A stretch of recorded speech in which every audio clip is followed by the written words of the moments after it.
Hey guys, and welcome to a ridiculously close showdown between myself, a rubber duck of war, leading the forces of Tic-Tac-Toe up against he who shall not be named, and the Beastmen forces here on the Warpstone Mine. Now, this was an amazing game. I had an absolute blast. It is such a good fight, and I really didn't want to miss out on the replay.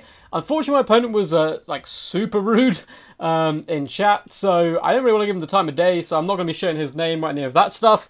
We're just been getting in and focusing on the battle instead. So let's delve straight into this and have a little look at the army. So we have skink cohorts guarding the flanks, and in the centre, a bucket ton of skink cohorts with javelins looking to pepper down the enemy. Now, pre-DLC, this matchup was very Lizardman favoured, but now it's certainly a different game. And I think all around the best way to go up against Beastmen is relatively skirmish focus. We have triple Cold One Riders in the back, again looking to protect some of our key range units, but more importantly looking to surround chariots in an attempt to drag them down. We do have the Umbral Tide, Regiment of Renowned Sneaky Fire Doggos, aka Salamander Hunting Packs. They can do some ridiculously good burst damage. Just give them a little scratch behind the ear there. And all round, I've been a big fan of salamanders for a long time. I'm sure if you've watched my channel for I don't know, any couple of months, you'll see them pop up quite a bit. But since they've been a little bit of a reduction cost in their price, I love them even more. We also have the Ark of Sotek in the back here, looking to try to clear out some of the chaff which the skink cohorts may struggle with. A skink priest with Flock of Doom, Pan's Impenetrable Pelt, which has become one of my new favourite spells in the game, as well as the curse there. Apart from that, we've gone for a little bit of an air core. We do have two Pterodon Riders with Fire Leech Bows on this left-hand flank. And on the right-hand side, we have Tic-Tac-Toe with a Skink Chief, as well as the Colostodon Hunters. This has become a staple in my armies up against Beastmen because, due to the mighty drums of the Skink Chief that he brings to the battle, increasing our speed, charge bonus and leadership, and the swiftness of Tic-Tac-Toe, particularly with his Master of the Skies buff just down here, we can catch Malagor the Dark Omen, and hopefully overwhelm Harpies and gain dominance in the air game. As for my opponent, he does have Ungor Herds and Ungor Spear Herds dotted all the way along, looking to just bring cheap forces so the heavy hitters can actually dish out the damage. Heavy hitters come in the form of the Sons of Goros, Regiment Renowned Centaurs. We have more Gore Heads in the back, double Ungor Raiders, a beautiful looking Jabberslife. These fins are amazing. Their animations are so much fun. They kind of blob and bunder all around the battlefield in a haze of madness and blood, but they can certainly be very good at clearing out chaff and infinite amounts of Saurus Warriors. I don't know how this is possible, but my opponent does have two Wargors and two Bray Shamans. I was pretty sure you could only have 3 heroes and quick battles, but it doesn't seem like that's the case, at least at the moment. We have a Bray Shaman of Wild. 2 heroes, sorry. You should only have 2 heroes, and yeah, he's got 4, which is a little bit crazy. So he comes over with Traitor King on one of them and Flock of Doom on the other, so really looking to try to punish me with those Air of Effect spells, which are a little bit overpowered at the moment, and that's going to be quite scary. They're both also coming in on the chariots here, so good play by them. We have Morgan the Shadow Gave, down leading the line, still a sticking customer. He's still a very powerful lord. He hasn't got much love recently because everyone's playing with the new toys, Torque Brass Spawn, all that good stuff, but he's still very powerful. Chaos Spawn summons are nasty. Double Wargors on the ground are going to be a bit of a pain to deal with, so what the Skink Chief's going to do, realising there is no air pressure to me, we're just going to start sniping out his casters, which I think is a good way to do this. Yeah, they're on chariots, but they still take damage. Skink Chief is very accurate and has a ridiculous amount of ammunition. You can see he still has 78 shots left. We'll have to see how many we can get through during the course of the battle. My opponent, though, is going to be charging forward. Umbral Tide looking to bring the pain to the Bray Shaman, who's darting back and forth. Good micromanagement there by my opponent.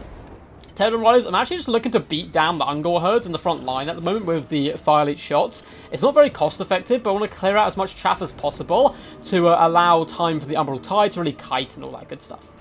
We are doing some pretty big burst damage to this Bray Shaman now. He's risked it all to come in with a Traitor Kin. Look how many units he catches, doing some disgusting damage value, no doubt, off one cast. But what has it cost him? Pretty much everything, getting very low HP wise there. The Salamanders really are not to be trifled with, and the second Bray Shaman is starting to lose considerable amounts of health.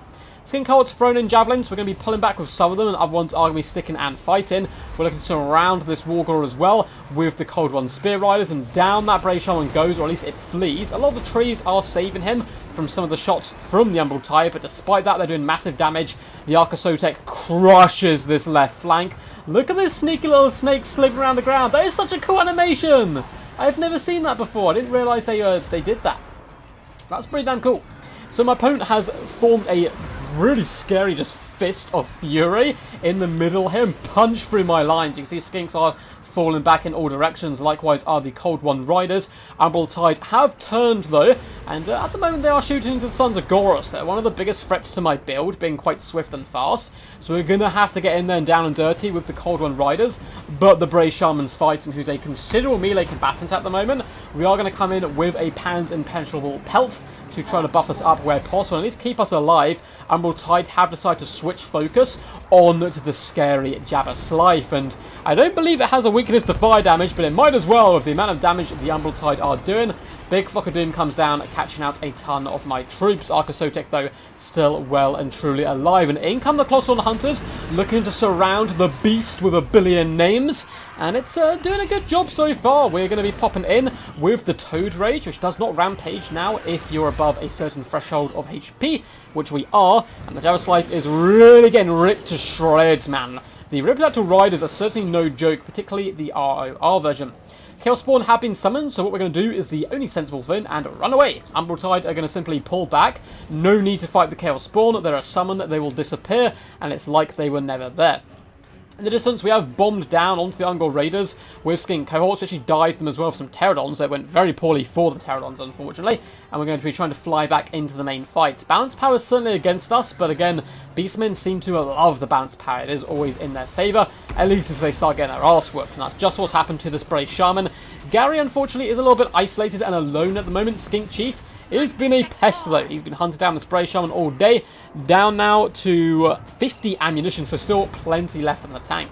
We're doing a lovely Flock of Doom. My opponent does bunch up a little bit too much around the Skink Priest, and we come in with a lovely little Rock Drop combined with Flock of Doom and Pterodon Riders using up the remainder of their ammunition, and just so many, just wave after wave of Beastmen are starting to flee the battlefield, but there's plenty more left to come. We have the Skink Cohorts as well, just hiding in the trees. They need to come back into action, and the battle's certainly getting really stretched. We're trying to pick off units where we can. You can see the Skink Cohorts are quite happily finishing off the Ungol Raiders down here, and that Brave Shaman stands no chance. Skink Chief hunting down that Brave Shaman Butte. Jabba Slife has shattered at the moment, just too much damage poured on by the Riptidactyl Riders, as well as the Umbral Tide, who have returned back to the fray. We're going to be trying to nuke down these Ungol Raiders and finish them off for good. Even the Umbral Tide moving into combat, trying to save ammunition where I can, because I know we're going to need it. The Shadow Gave, we have nothing really to kill him. He does have a weakness to fire, however, so I'm hoping maybe the Umbral Tide can do some pretty decent work to him, but he also, I believe, comes in with 75% missile resistance. So I don't know if it's really going to pay off that much. Arcosotek is falling back now away from the Wargors. He cannot defeat them. So I'm trying to get him over here, help support these little skinks, and at least do some damage before we are going to be slaughtered, because there's not much hope for him with the double Wargors in action. At this point, Umbral Tide are just going to try to explode some Ungor herds, clear out the chaff even more, and really dish out the pain. Skinks are doing a fine job. We've shut down some Ungor Raiders, Pterodons as well as hunting down troops, bomb rushing, and you can see in the distance, Skink Chief can now come back to the fray, having assassinated the enemy. We've also shattered some Ungor herds on this left-hand side. Umbral Tide unleash a salvo of fury into the enemy, before once again falling back. Going to be pushing forward with the Skink Cohorts, and getting a lovely Flock of Doom off, catching all of these units. Wargors are slowly starting to push up to the Ark of Sotek, who's done a good job though. It looks like he's going to be coming in with his effect once more, draining down the enemy, and though he's found himself in some sticky situations, he's still up to 625 damage value, but this may well be the end. He is buying time though for the Skink Cohort to unleash some javelins onto the enemy, trying to at least get some of their value back, and he's, giving damage back to the Wargors, which is always nice. It looks like a call of violence has been called in here by the mighty Morg of the Shadow Gave. Umbral Tide are focusing him down. I was testing out, see if they did much damage, but yeah, they do basically nothing. So that 75% resistance really does hamper you quite a bit. We're dropping a Flock of Doom down here just to catch off the Ungors and Ungor Spear Herds, and at the end of the day, any damage we can do to the Shadow Gave is good damage at the moment. Pterodons are still flying high and mighty. Colossal Hunters going to be probably floating over here to kill the Ungor Raiders. I really need to use my mobility right now to finish off all these troops, tic-tac-toe, hunting down Ungor Raiders in the distance. Little Skink Chief is going to do what he's done all day, hunt down enemy characters. He's finished off the Shamans, and now with still 39 ammunition. This guy's been firing all game. He's going to start hunting down the Wargors, and he'll do a swell job at that. They've got 80 armor and silver shield, but he's got enough ammo to break through that. The Raiders, unfortunately, are going to get feasted on here by the Colossus Hunters, who swoop down from the skies, and death strikes from the skies. Ungol Raiders get absolutely slaughtered simply there on the impact before they can even pull out their clubs and fight back. Umbral Tide's going to continue to run away at the moment, and we hit my opponent with yet another Flock of Doom. Pterodon Riders are bomb rushing down, trying to finish off the Ungol spear herds. As more Ungols do push forward, we're going to try and break them with a fiery volley coming in. And, oh, it's such a cool animation.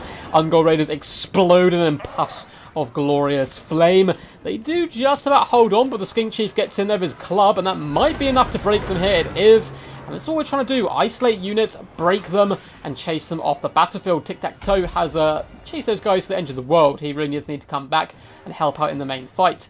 Pterodon Riders just clean up troops. They are all shattered now. The Wargors are being hunted down by the Skink Chiefs. And yeah, they're hidden at the moment. We're going to be getting closer to them again and finishing them off for good. Colossus Hunters are very healthy, but unfortunately, so is Morg at the Shadow Gave, and he's not near his healing cap yet, which could be pretty scary. Tic-Tac-Toe is flying back. The Skink cohorts looking to use up the remainder of that ammunition shall be returning to the fray. Umbral Tide, a little bit sloppy by me, are getting caught in combat. They definitely do not want this. They are going after the Gore herds, and then shall be falling back. The Skink Javelins are launching shots in that will slow down the pursuers, hopefully allowing the Umbral Tide to escape. And we've just finished off some Ungol Raiders here, gobbling them up with the Pterodon Riders and Colossus Hunter combo. Little Skinks will be dying, but I'm letting them stand their ground. And it looks like they're going to be standing their ground. Just try and use up their javelins, throw them to the face of the enemy, and at least dish out some damage. But look who returns to the fray. 29 kill. Tic-Tac-Toe is here, and he's circling the battlefield, waiting for the right opportunity. He still has his little rock drop as well, which could be nice to bomb down some of these troops. It looks like the Ungol herd have been dealt with at the moment. Poor little Wargors, this is what you get for bringing them on foot, unfortunately. They have a long trek ahead of them, and they're now being shot from behind, meaning their shields are going to do absolutely nothing. And the little Skink Chief is doing some fabulous work. Wargor down just to 580 HP. And yeah, he's not going to make it to the battlefield. Skink Priest is trotting over, trying to get into the action. The Umbral Tide is going to be charging in now. We do drop an Overcast Flock of Doom, catching all of the remaining infantry from my opponent. Balance power is in our favour, but the Shadow Gave is going to be so tough to break down here. 2 units shatter, and I don't think these Gore herds are going to be long behind. But a last-ditch Chaos Spawn Summon kept in the back pocket is coming in here, and they're going to do some horrific damage. Umbral Tide are completely out of control. This could be the end of their battle. Pterodon Riders trying to escape and get up into the air. Luckily, Tic-Tac-Toe did indeed manage to do that. And all the while this is going on, one Wargor has been forced off. Negative 19 leadership. He will not come back before the edge of the battle. Skink Chief, still 18 ammo, is going after the next Wargor. Can he do it? Not if he keeps shooting into trees like that. Skink Priest is trying to trot over into the main fight. Tic-Tac-Toe's been used to hunt down Gore herds, which is a good use of his time, trying to allow my other flies to get up into the sky, and now they're going to be coming over as well to try and beat back the Gore herds and just shatter them. I really don't want anyone here to support Morgor, and if I can chase these guys off and shatter them, that's also going to buy time for the Chaos Spawn to disappear, and that's what I want. I don't want them here fighting. I don't need to fight them. There's no need to. They're going to disappear in a second or two.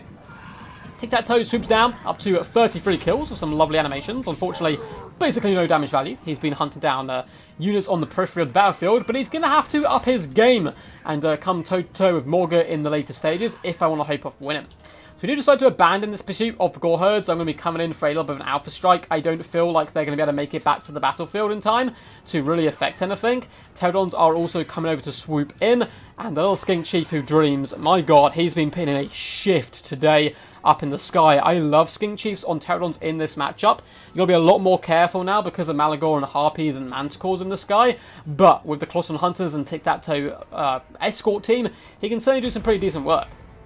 We are coming in, attacking with the Colossus Hunters, looking to swoop down. Skink Priest is certainly going to be running for his life. My opponent does make a mistake. Morgor is not holding hands with his Wargor. These guys should be linked, skipping into battle. So I'm just going to take this time, continue to chase down my little Skink Priest all you want. I will surround your Wargor and deal a killing blow to him. particularly with the help there of the little Skink Chief, who, remember, does have the bonus to charge in, including it to Tic-Tac-Toe. So if these guys charge in together, they might be able to do some serious damage. The Wargore is holding firm just about at the moment. Little Skink Priest is somehow getting caught, but just about staying ahead of that little tail, whipping Morga in the face. Call of Violence has been popped, but it looks like the Skink Priest has managed to make a quick getaway. And this is a big mistake. I'm basically out of Winds of Magic at the moment. Little Skink Chief's going to dart in, do a little hit and run on the Shadow Gate to distract him and really stop him coming back to deal with this little attack on the Wargore, who's simply going to break. He's surrounded by a lot of angry units, and his leadership is starting to waver quite badly. Tic-Tac-Toe flies into the sky, and the Skink Chief swoops into combat, really looking to pick apart the Wargore, who's done a good job absorbing damage all day, hunting down the Ark of Sotek, and been a real nuisance to me. But unfortunately for him, he's just no match here for the cycle charging potential of Tic-Tac-Toe. Terron's going to float over to the Gore Herd, trying to stop them coming back into the fray, and I was mistaken not to finish them off earlier on. Little Skink Priest is continuing to run. Morga is chasing him down. I guess it has given him an opportunity, though, to heal up. And the Wargore is dead. Dun dun dun. I actually love his little sigil on his back there. But unfortunately, he has gone down to the might of the air core. Bounce power is in our favour right now. But our Terrans have been forced off. Likewise, we managed to finish off the Gore Herds, though. So we're going to escort them properly this time off the battlefield before coming in for the final fight of fights. This battle has been going on for 13 minutes, and it was a quick battle, as in it was a online battle, QBs, so there is a timer for 20 minutes, and I don't know if I can kill Shadow Gave quick enough, because by God, is he tanky. But it's not often a game goes this long, particularly when we've both gone relatively aggressive. But I suppose I've been chasing down a lot of his troops, trying to get that bounce power as much in my favour as possible, because our best bet is to break the Shadow Gave with cycle charging whilst we have units fight him, like the Closson Hunters, rather than actually killing him, because he is so tanky. Gore Herd's been finished off here, just waiting for them to shatter at this moment, down to -11 leadership, and it looks like they won't be too long for this world. There's not many of them left, just 26. Tic-Tac-Toe leading a raiding party through their ranks. Morga continues to hunt down the Skink Priest, who's been really putting in the cardio work today. He's been all over the field. 93 kills as well, with a rather impressive, oh no, only 600 damage value. Okay, not that good, but I guess the pounds and pencil pelts have been quite useful. So we're going to flock in here, start surrounding Morga the Shadow Gave. Tic-Tac-Toe floating in. Ripidactyl Riders as well can pop that Toad Rage to increase their damage output. Skink Chief as well doing some lovely little bits of challenging. And Tic-Tac-Toe is simply going to swoop in and out, trying his best. We pop Pan's Impenetrable Pelt on top of the Closton Hunters, because they're going to be staying in place while Tic-Tac-Toe and the Skink Chief do indeed cycle charge. And that's the way we're going to try and win this. I do get a little over eager though, leave the Skink Priest in here. I was messaging my opponent a little bit as well, because he was messaging me some rather rude remarks and stuff, but we won't go into that too much. I would recommend not playing him, but I'm not going to share his name, I don't think, so. A little bit sad, but it is a pretty damn insane game, to be honest, so far, and it could seriously go anyway. I need the Closson Hunters to hold. I'm saving a Cold-Blooded for them. I wish Tic-Tac-Toe had Cold-Blooded instead of the weird one he has, which isn't very useful, Focus Instinct.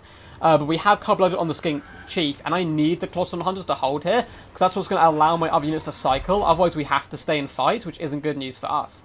Skink Priest does fall back. I pop Cold-Blooded on him to try to bring him back. His leadership's -2, but with only 233 HP, he's not going to do it, which is a bit of a shame.